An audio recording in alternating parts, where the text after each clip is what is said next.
the biggest threat to the internet you've probably never heard of. The TPP is the Trans-Pacific Partnership Agreement. TPP is a trade agreement being negotiated between more than 12 countries around the Pacific region. It has more than 26 chapters, and it covers a broad spectrum of issues, from trade of dairy, meat, textiles, and automobiles, to financial regulation, to labor regulations, and more. But one chapter poses a huge threat to the internet: the chapter concerning intellectual property enforcement. We can't exactly know what's in that chapter because TPP is being negotiated in secret through a series of backroom deals that shut out the public. Trade officials won't release the text of the agreement or even tell us what their policy positions are on any issue. One thing we know is that while the public is shut out of the negotiating process, private corporate interests aren't. In particular, big content industries are spending ginormous amounts of money in lobbying to convince policymakers that more aggressive and draconian copyright laws will lead to more innovation, more creativity, and more jobs. But in reality, that just isn't the case.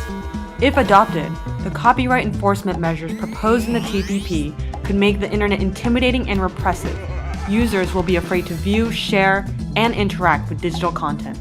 An early version of the text has been leaked, and you should be worried about what's inside. Internet service providers could be forced to become private copyright enforcers, lest they risk liability for the content posted by their users. While the TPP includes certain protection from liability, experience with similar provisions in the US suggests that ISPs will be encouraged to take down, filter, and block legitimate content, requiring only a private notice from an alleged copyright holder. The copyright industry is obsessed with restricting users from tinkering with devices and content, out of the fear that people will then use them for copyright infringing purposes. So what they do is install digital rights management software, or DRM, on devices to limit what users can do. Despite growing evidence that DRM does much more harm than good, this prevents consumers from unlocking their phones to change telecom carriers.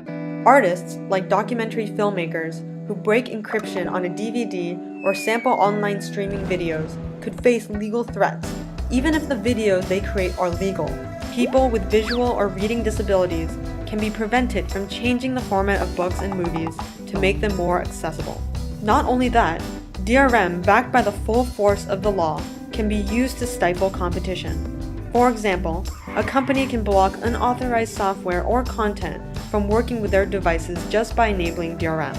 Corporations claim that DRM is necessary to fight copyright infringement online and keep consumers safe from viruses. But there's no evidence that DRM does much to combat either of those things. Fans should not be treated like criminals, and companies should not get an automatic veto over user creativity, choice, and innovation. These are only some of the problems with the TPP's copyright enforcement provisions. They would be harmful for everyone, except for companies that use these policies to suppress innovative competitors or to criminalize sharing.